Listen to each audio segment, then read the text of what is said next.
ایک اور ادب جو امام شافعی رضی اللہ تعالیٰ عنہ نے بھی بیان فرمایا اور کئی بزرگان دین نے، فرماتے ہیں کہ ایک سالک اور ایک طالب علم کے لیے حصول علم کے سفر میں کوئی نہ کوئی پوشیدہ عمل پایا جانا بہت ضروری ہے، یہ آداب میں سے۔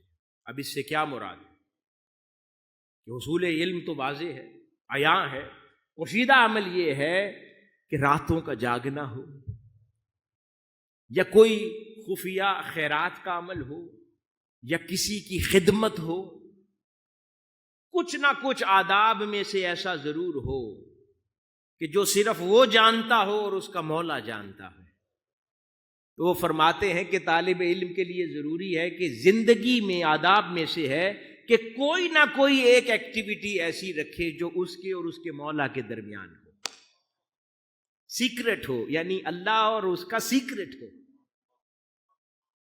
بڑی دہرائے میرے ساتھ، کیا وہ اس کا اور اس کے مولا کا سیکرٹ ہو، کسی کو نہ بتائے اس کے بارے میں، بس خود ہی لذت لیا کرے وہ عمل کر کر کے، اپنے مولا کو راضی کر کے اس عمل کے ساتھ۔ تو امام شافعی فرماتے ہیں کہ اس طالب علمی کی راہ میں وہ سیکرٹ عمل ہر کسی کے پاس ہونا بہت ضروری ہے، چاہے پھر وہ قیام اللیل ہو، راتوں کی سجدے ہوں، مخصوص دعائیں ہوں، ذکر اذکار ہو، خیرات کا عمل ہو۔ ایک معروف عالم دین تھے، وہ بڑے صوفیاء کے خلاف رہتے تھے۔ ایک دن انہوں نے حضرت بشر الحافی کو دیکھا، اور وہ بشر الحافی کو جمعہ کے دن مسجد میں نماز پڑھتے دیکھا۔ وہ باہر دیکھا، پھر تیزی سے فرائض پڑھ کر وہ دوڑے مسجد سے باہر نکلے۔ اب وہ بندہ کہنے لگا یہ عجیب اللہ والا ہے، یعنی اس سے 5 منٹ اور سنتیں بھی پڑھنے کا انتظار نہیں ہوا اس مسجد میں، اور دوڑا نکلا آیا ہے، یہ کیسا اللہ والا ہے؟ وہ کہنے لگا اب تو میں اس کا پیچھا کر کے جہاں موقع ملے گا اس کو سناؤں گا۔ تو وزر بشر حافی کے پیچھے دوڑے، وہ تیزی سے گئے ایک ریسٹورانٹ پر، اس دور میں جو تھا ادھر گئے، تو 1 درہم کا سالن لیا۔ اس کو اور غصہ آیا، یعنی اس کھانے کے پیچھے مسجد کی نماز چھوڑ کر بھاگا ہے۔ پھر دوسرے تندور پہ گئے، 1 درہم کی روٹیاں لی، اور غصہ آیا۔ پھر ایک اور ریسٹورانٹ پہ گئے، وہاں حلوائی سے میٹھا لیا، اور غصہ آیا کہ یعنی یہ اتنا، یعنی 3 کورس میل اور نماز چھوڑ کے اس طرف دوڑا چلا جا رہا ہے۔ سوچا اب یہ کہیں بیٹھ کے کھائیں گے تو ان کو سناؤں گا، ان کے کھانے کو بدمزہ کروں گا۔ اس کے بعد وہ کھانا لے کر، روٹیاں لے کے ایک صحرا کی طرف دوڑا۔ وہ کہنے لگے کہ میں نے سوچا اب اس صحرا میں کوئی لیک تلاش کر رہا ہے، کسی پانی کے کنارے بیٹھ کے کھائے گا کھانا۔ تو چلتے چلتے چلتے صحرا میں لمبا سفر طے کیا، ایک اور مسجد میں دیکھا، انٹر ہو گئے۔ وہ پیچھے گیا، اس مسجد میں گیا، ایک معذور شخص جس کے ہاتھ بھی نہیں ہلتے تھے اور اس کے منہ سے رالیں ٹپک رہی تھی، اور وہ اپنے ہاتھ سے اس کو صاف بھی نہیں کر پاتا تھا، اور وہ فی الفور اس کے پاس جا کر بیٹھے، اپنی قمیض سے، کپڑے سے اس کے ہونٹ صاف کیے، رالیں صاف کی، اور اپنے ہاتھ سے اس کو بٹھا کر کھانا کھلاتے رہے، اس کو سیر کر کے کھانا کھلایا، اور اس کے بعد پھر وہاں سے لوٹ آئے۔ نہ کوئی دیکھنے والا، نہ کوئی سننے والا، یہ اللہ اور ان کا سیکرٹ تھا کہ وہ شخص جو اپنے ہاتھوں سے خود کھا بھی نہیں سکتا، وہ نماز کے فرائض کے فوری بعد دوڑے دوڑے اس معذور کو کھانا کھلانے کے لیے آئے تھے کہ وہ بھوکا ہوگا۔ یہ ان کا اور ان کا سیکرٹ تھا جس نے انہیں بشر حافی بنا دیا تھا۔ وہ کہتا ہے اس دن کے بعد میں نے صوفیاء کی مخالفت ختم کر دی اور میں ان کے حلقہ ارادت میں شامل ہو گیا۔ تو حاضرین گرامی، امام شافعی فرماتے ہیں کہ ہر بندہ اپنے اندر آج ارادہ کر لے، اللہ کے ساتھ ایک سیکرٹ بنا لے۔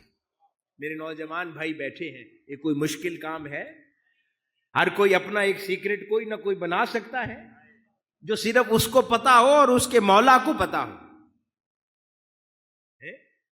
بس ایسا کوئی خیر کا عمل جو کسی کو خبر نہ دے، کسی کو کلام نہ کرے، اس کے اوپر کسی کو پتا نہ ہو، بس صرف اپنے مولا کے لیے خاموشی سے کرتا رہے عمر بھر۔ اور فرماتے ہیں کہ جو سالک ہو اور طالب علم ہو، اس کے لیے تو بہت ضروری ہے اس سیکرٹ عمل کا ہونا۔ تو یہ بھی آداب میں سے ہے.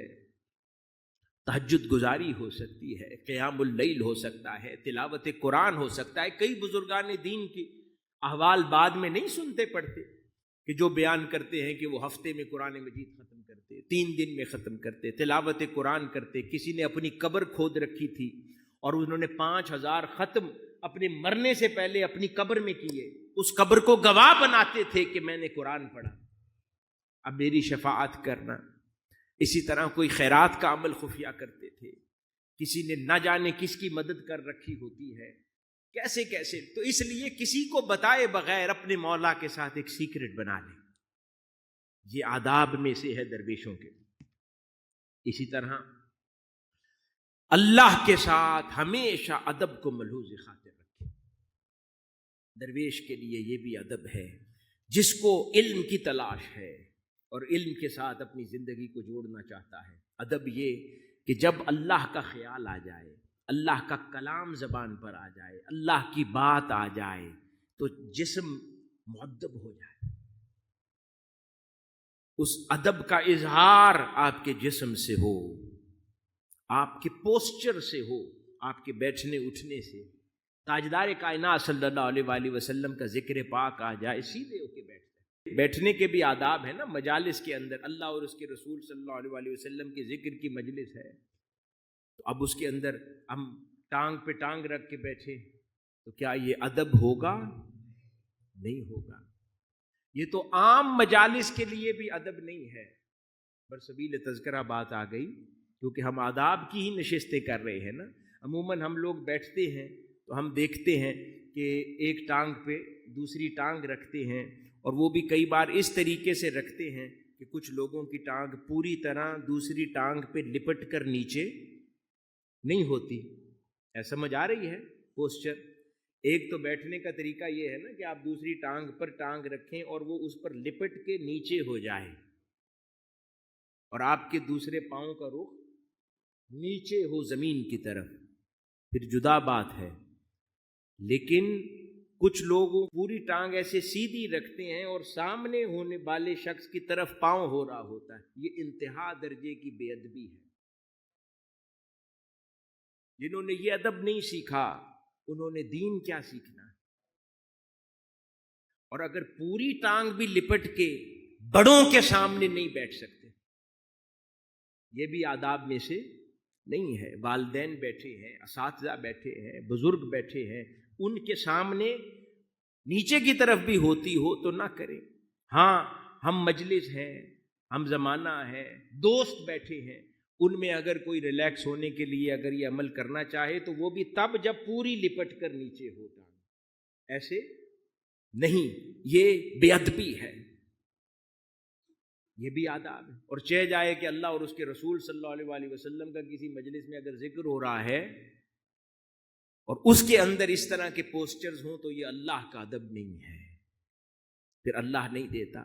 وہ تو ادب پر حضرت بشر حافی کو انہوں نے تو صرف کاغذ پہ اللہ کا نام لکھا ہوا چوم کر خوشبو لگا کر اونچا طاق پہ رکھ دیا تھا. اللہ رب العزت نے ان کو قیامت تک کے لیے اپنی قربت دے دی تھی. تو جو اپنے احوال میں مؤدب ہو جائے، اس خیال پر مؤدب ہو جائے، آقا علیہ الصلوۃ والسلام کے ذکر پر مؤدب ہو جائے، تو اس کے لیے اللہ پاک انعامات کی بارش کرتا ہے. اسی طرح آداب میں سے ہی میں نے جیسے عرض کیا، جیسے مجالس میں ہمارے نوجوان بچے بیٹھے ہیں، ہم کئی بار دیکھتے ہیں کہ بیٹھے ہوئے ایک ٹانگ کو مسلسل ہلاتے رہتے ہیں. ایسا کرتے ہیں کہ نہیں کرتے؟ کچھ لوگ بات کرتے ہیں ایسے ہلاتے رہتے ہیں ٹانگ. یہ بھی بے ادبی ہے، ادب نہیں ہے. بزرگان دین سیکھتے ہوئے، بڑوں کے سامنے بیٹھتے ہوئے اپنے پوسچرز، اپنی پرسنالٹی، بیٹھنا طریقہ اس طرح ڈسپلن ہونا چاہیے کہ ہر پہلو سے ادب جھلکے. یہ جو آپ مسلسل ٹانگ ہلاتے رہتے ہیں جب، تو اس کا مطلب ہے کسی بڑے کے سامنے بیٹھے ہیں تو آپ ریلیکس موڈ کے ساتھ بیٹھے ہیں، آپ مؤدب ہو کر نہیں بیٹھے کیونکہ ٹانگ ہل رہی ہے.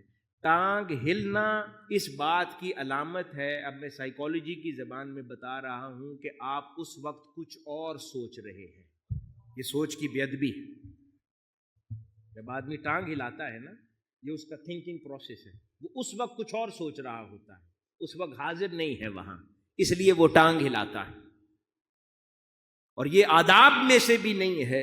بزرگوں اور بڑوں کے سامنے جب بیٹھے ہوں، جیسے میں نے کہا بیٹھنے کا انداز، جیسے حضور شیخ الاسلام رات کو فرما رہے تھے کہ وہ بزرگان دین حضرت امام مالک کے سامنے کسی ولی اللہ کا ہی ذکر آیا. یہ تو ہم اللہ اور اس کے رسول صلی اللہ علیہ وآلہ وسلم کا بات کر رہے ہیں نا. کسی ولی اللہ کا ذکر آیا تو وہ سیدھے ہو کر بیٹھ گئے. انہوں نے کہا کہ میں پسند نہیں کرتا کہ کسی اللہ والے کا ذکر بھی میں لیٹے ہوئے سنوں. ادب ہے، یہ وہ آداب ہے.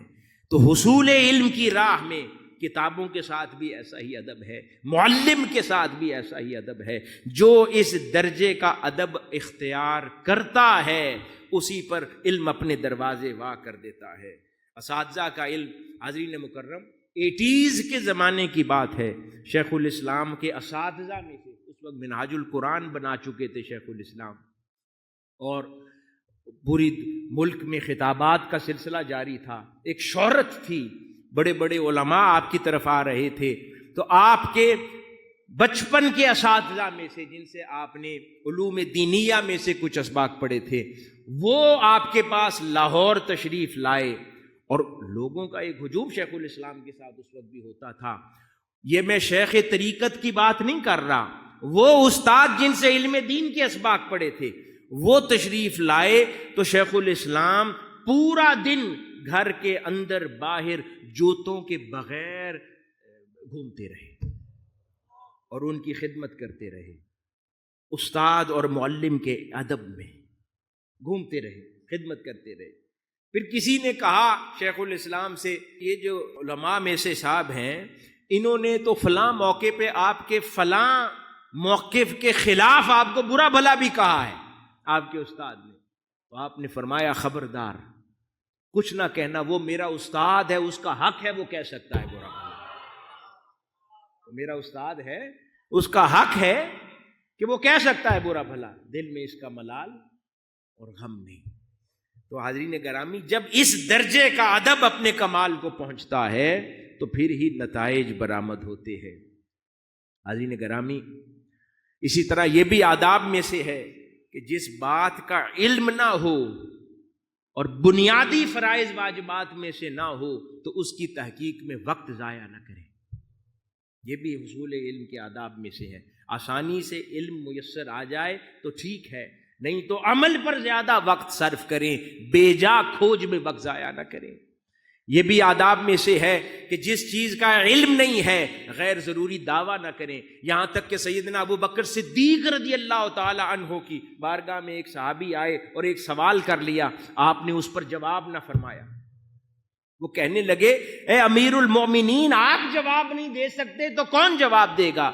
وہ فرمانے لگے میں تمہارے ذہن میں اپنا امیج بہتر کرنے پر توجہ دوں یا اللہ سے ڈروں کہ جس بات کا علم نہیں ہے میں غلط جواب دے دوں اور گرفت میں آ جاؤں؟ مجھے پرواہ کس چیز کی ہونی چاہیے کہ تم میرے بارے میں کیا سوچتے ہو، یا اس کی کہ کہیں غلط جواب کے نتیجے میں اللہ کے حضور گرفت میں نہ آ جاؤں. یہ ادب ہے.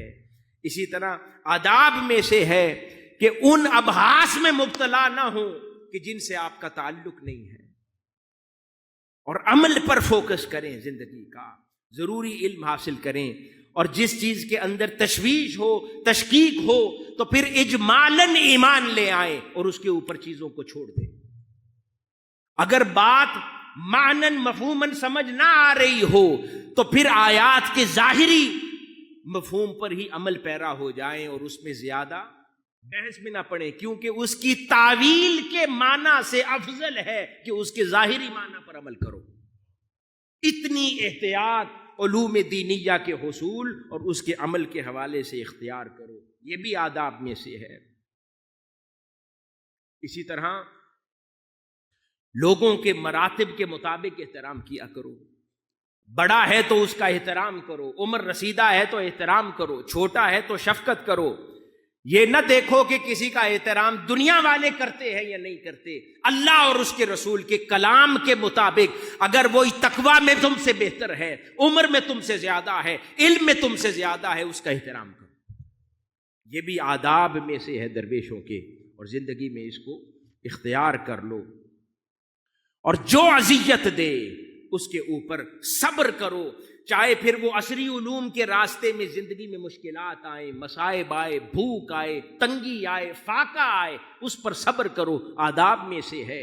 چاہے تصوف کی سلوک کی راہ کے اوپر درویشی کے دور میں جتنی بھی مشقت سامنا کرنا پڑے، آداب حصول علم و معرفت میں ہے کہ اس کے اوپر حد درجہ صبر کیا کرو۔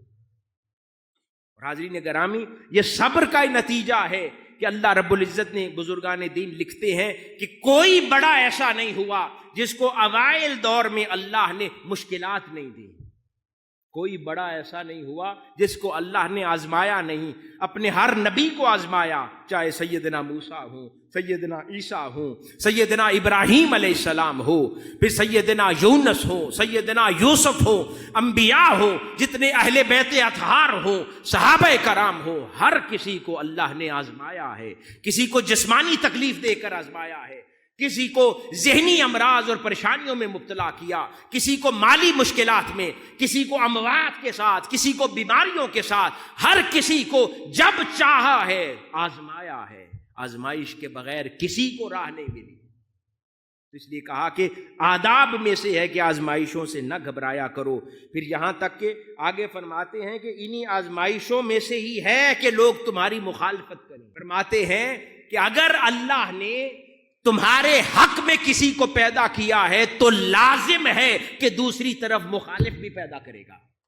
یہ اللہ کا قانون ہے، اس کی سنت ہے، کیونکہ اللہ نے فرشتوں کے اور آدم کے مقابلے میں اس کی سنت ہے شیطان کو بھی پیدا کیا ہے۔ اگر آدم کے مقابلے میں شیطان کا ہونا قانون تھا تو ہر دور میں آدم علیہ السلام کے پیروکار کے مقابلے میں اس کا مخالف بھی ضرور ہوگا۔ اگر صرف تعریف ہی تعریف ہے اور مخالفت نہیں ہے تو پھر غور کرو کہیں خود ہی شیطان تو نہیں ہے اس دور میں۔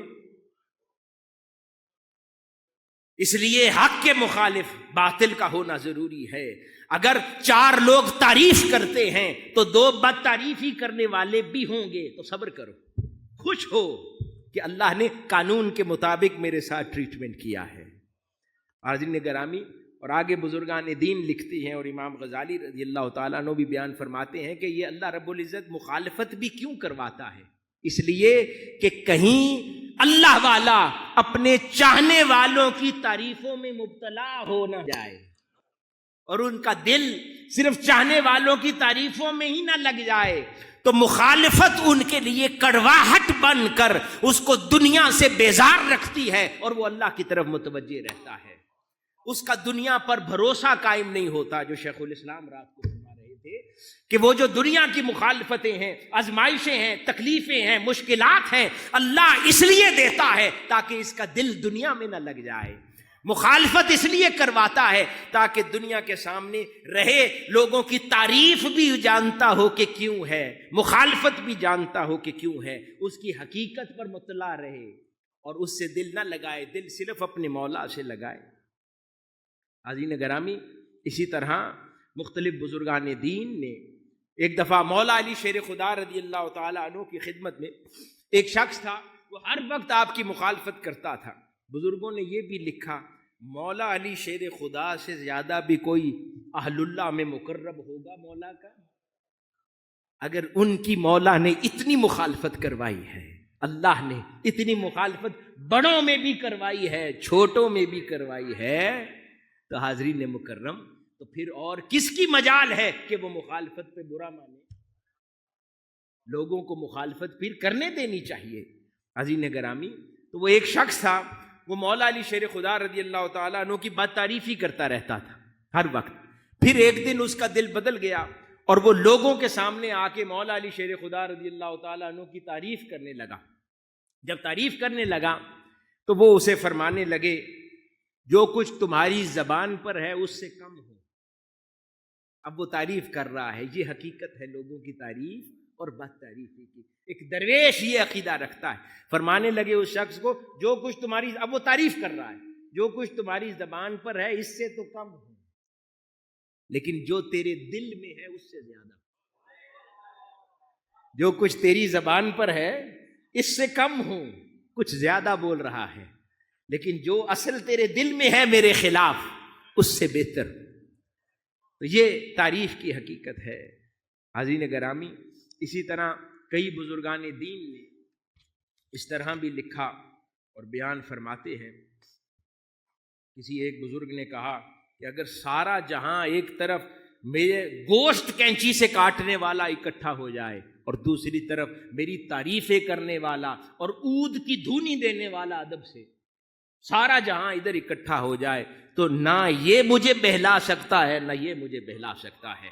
جو میں ہوں اپنے مولا کے سامنے ہوں. لوگوں کی تعریف یا بد تعریفی میرے ایمان اور میرے دل کو متغیر نہیں کرتی، اس کی کیفیات کو تبدیل نہیں کرتی. یہ آداب ہے. اسی طرح حاضرین گرامی، کبھی بھی کوئی استاد یا شیخ کسی کو کسی کے نفع یا ضر یا نقصان کا مالک نہ مانے.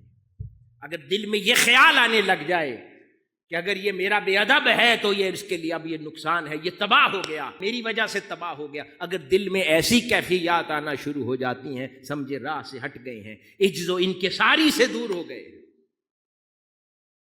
اپنے آپ کو کسی کو نفع دینے کا مالک سمجھنا اور کسی کو نقصان پہنچانے کا مالک سمجھنا، اس سے بڑی بدبختی کوئی نہیں ہے. یہ بھی آداب میں سے ہے. اور دنیا میں کچھ بھی ہو جائے اس کے دل کی کیفیت نہ بدلے. کئی بزرگان دین نے اس کے اوپر کلام کیا. پھر اسی طرح کوئی اپنے آپ کو شیخ، مربی، مرشد، عالم، علماء میں سے کچھ بھی مانے، مگر اپنے ان مریدین اور تلامذہ سے اپنے دل میں اپنے آپ کو بہتر سمجھنا شروع کر دے تو سمجھیں کہ اب یہ خیر کے رستے سے اتر گیا، بہتر نہیں سمجھ سکتا. اس کے اوپر کئی بزرگوں نے بہت خوبصورت لکھا. وہ فرماتے ہیں کہ اگر تو اکیلا بازار میں نکل جا اور چلا چلا کر کہے میں ولی اللہ ہوں، لوگ تجھے مانیں گے یا ہنسیں گے؟ کیا کریں گے؟ ہنسیں گے. اکیلا تنہا چلا بازار میں کہ میں ولی اللہ ہوں، وہ مانیں گے نہیں، ہنسیں گے. کہتے ہیں ہاں پھر اگر 20-50 مریدین کا لشکر لے کر ساتھ جا تو بغیر کہے بھی 4 لوگ مانیں گے کہ کوئی بڑا ہے. فرماتے ہیں جن مریدوں کی وجہ سے تو شیخ بنا ہے، جن مریدوں کے ساتھ چلنے کی وجہ سے تو شیخ بنا ہے، ان سے کب سے بڑا ہو گیا؟ کہ جنہوں نے تجھے شیخ بنایا ہے ان سے کب سے بڑا ہو گیا؟ وہ 4 نہ چلے تیرے ساتھ تو کوئی اکیلا پہچانے نہ تجھے. تو اس لیے وہ فرماتے ہیں کہ یہ بھی ادب میں سے ہے کہ اپنے آپ کو حقیر جانو، اپنے آپ کو جو تجھ سے سیکھنے آتے ہیں ان کا خادم جانو، مخدوم نہ جانو. اپنا خادم جانو اپنے آپ کو کہ وہ آئے ہیں یہاں سیکھنے آئے ہیں، اللہ نے یہ خدمت سونپی ہے اس کیفیت کے ساتھ. حاضرین گرامی، اسی طرح آداب کا ایک بے شمار تسلسل ہے. ہاں جو آپ سے وابستہ ہے، متعلقین ہے، ان کے مال پر کبھی نظر نہ رکھو. آداب میں سے ہے اپنی حاجت کسی کو یوں نہ سناؤ کہ وہ تمہاری مدد کرے. یہ علم کی عزت اور تکریم نہیں ہے، کیونکہ اللہ نے عالم کو، حصول علم کرنے والے کو غنی کیا ہے. اپنی حاجت کو یوں نہ بیان کرو کہ وہ سننے والا کہے کہ میں پوری کر دوں. اس طریقے سے بے نیاز ہو جاؤ اور صرف اپنے مولا سے مانگا کرو اور اسی کی طرف متوجہ رہو. یہ بھی آداب میں سے ہے. اور اسی طرح حاضرین گرامی، یہ ایک تسلسل ہے، بعد میں کسی اور نشست پر پورا کریں گے. اختتام پہ اب میں 2-3 واقعات حضرت امام اعظم ابو حنیفہ رضی اللہ تعالی عنہ کے اسی باب میں ادب کے حوالے سے سنانا چاہتا ہوں. امام اعظم ابو حنیفہ کے شیخ تھے شیخ حماد بن ابی سلیمان رحمۃ اللہ علیہ. امام تھے، فقیہ تھے جلیل القدر. انہی کی مسند تھی جس مسند پر بعد میں امام اعظم ابو حنیفہ تشریف فرما ہوئے، جلوہ فروز ہوئے اور علم فقہ جو ہے وہاں سے عام کیا. یا آپ کی صحبت میں جاتے رہتے اور آپ کی نیابت میں فتویٰ نویسی کیا کرتے تھے اور سیکھتے تھے اور آگے تعلیم دیتے تھے. اسی دوران آپ نے حج بیت اللہ بھی کئی مرتبہ کیا، مدینہ منورہ کا سفر بھی آپ نے کئی مرتبہ فرمایا، کئی بزرگان دین، تابعین، تبع تابعین سے ملاقاتیں بھی کی اور ایک سیکھنے کا سفر عمر بھر جاری رہا امام اعظم کا. آپ فرماتے ہیں کہ ایک دن میں اپنے اندر، اب دیکھیے کتنے سچے لوگ تھے یہ، امام اعظم فرماتے ہیں کتنے سچے لوگ تھے کہ ایک دن میرے دل میں خیال آیا کہ ابو حنیفہ اتنا تو سیکھ گیا ہے تو آج اپنے استاد کی یہ مسند چھوڑ دے اور الگ اپنی مسند لگا لے۔ امام اعظم کے دل میں یہ خیال آیا کہ اب اپنی مسند علمی الگ لگا لے، مسائل تو تجھے سمجھ ہے، لوگ بہتر تو فیصلے کر لیتا ہے۔ تو کہتے ہیں کہ اس خیال کے ساتھ میں پھر اپنے شیخ جو استاد بیٹھے تھے ان کی مجلس میں انٹر ہوا، ان کے چہرے پر اللہ کی طرف سے اترتی ہوئی معرفت پر نگاہ پڑی اور میرے دل نے وہیں پر پلٹ کھا لیا کہ ابو حنیفہ یہ درست نہیں، اس شیخ کی زندگی میں اس سے جدا نہ ہونا، یہ ادب ہے، علم کا ادب، بزرگوں کا اور استاد کا۔ فرماتے ہیں کہ میں نے اس کو ترک کر دیا اور میں نے اس تسلسل اور خدمت کو جاری رکھا، یہاں تک کہ کچھ عرصے بعد میرے شیخ کو کسی دوسرے شہر جانا پڑا اور پیچھے وہ مسند خود مجھے دے گئے اور ان کے پیچھے 50 سے زائد مسائل میں نے لوگوں کو بیان کیے۔ جب میرے شیخ واپس آئے تو 40 ان سے ملتے تھے اور 10 مختلف تھے۔ شیخ نے تعریف کی، میرے ایمان کو اور علمیت کو اور تقویت ملی، یہاں تک کہ میں پوری زندگی جب تک میرے ان شیخ کا وصال نہ ہوا میں ان کی مسند سے جدا نہ ہوا۔ وہ خیال امام اعظم بیان کرتے ہیں کہ دل میں یوں پیدا ہوا۔ تو یہ ادب ہے، ایک ادب یہ ہے امام اعظم ابو حنیفہ زندگی میں، اب یہ استاد ہونے کا ادب ہے، وہ اپنی شاگردوں کی زندگی میں اتنا انٹرسٹ لیتے تھے کہ مجلس میں کسی کو خستہ حال کپڑوں میں بھی دیکھتے تو جب مجلس ختم ہو جاتی اس کو تنہائی میں بلا کے پوچھتے کہ کوئی پریشانی ہے، پھر اس کو مالی مدد کرتے، پھر وہ اگر شادی شدہ ہوتا اس کو کہتے کہ بے فکری سے تعلیم حاصل کرو، ذاتی کیپیسٹی میں وسائل تھے ان کے پاس، وہ اس کے گھر کا خرچہ بھی وظیفے سے اٹھاتے کہ تاکہ بے فکری سے علم حاصل کرے اور عالم بن جائے، اور جب وہ عالم ہو جاتا کہتے اللہ نے تمہیں غنی کر دیا۔ یعنی یہ آداب میں سے تھے جو امام اعظم ابو حنیفہ علم کے باب میں اپنے تلامذہ کے ساتھ اور یہ تعلق رکھا کرتے تھے اور ان کی خبر گیری کرتے تھے اور ان کو ہمیشہ تعلیم اور تدریس یہ کرتے کہ اپنی زندگی کے اندر حصول علم کے ساتھ عبادت کو، ریاضت کو، تقوی کو ملحوظ خاطر رکھے۔ حاضرین گرامی، ایک چیز ذہن میں رکھیں کہ کوئی عمل کائنات کا ایسا نہیں ہے، اب آخری بات کر رہا ہوں، کہ جو ایک بار چاہے خیال ہی سرزد ہو جائے تو اس کا مکافات نہ ہو۔ کوئی بات زبان سے نکل جائے تو اس کا مکافات نہ ہو۔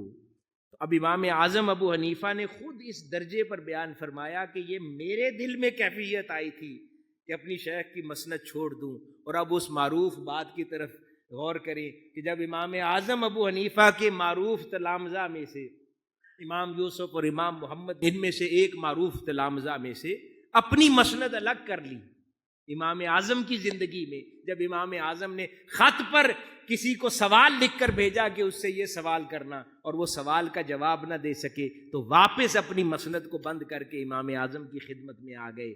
تو یہ خیال اگر شیخ کی زندگی میں گزرا تھا تو یہ نیچے بھی گزر جاتا۔ اس لیے کوئی بھی عمل زندگی کا ایسا نہیں ہے جس کا مکافات نہ ہو، وہ ہر عمل زندگی میں بہر صورت ریپیٹ ہوتا ہے۔ تو اس لیے آداب زندگی میں سے ہے کہ جو کچھ سوچیں، جو کہیں، جو سمجھیں، ہمیشہ اس چیز کو ملحوظ خاطر رکھیں کہ اگر آج ہم سے یہ سرزد ہوگا تو آگے بھی سرزد ہوگا۔ حاضرین گرامی، یہ کچھ آداب تھے درویشوں کے، معلم کے، طالب علم کے، شیخ کے، سالک کے، کہ جو حصول علم کی راہ پر جن آداب کو ملحوظ خاطر رکھنا ضروری ہے، جس سے اللہ رب العزت حصول علم انسان کے لیے آسان کر دیتا ہے، اور اس پر عمل پیرا ہونا انسان کے لیے اور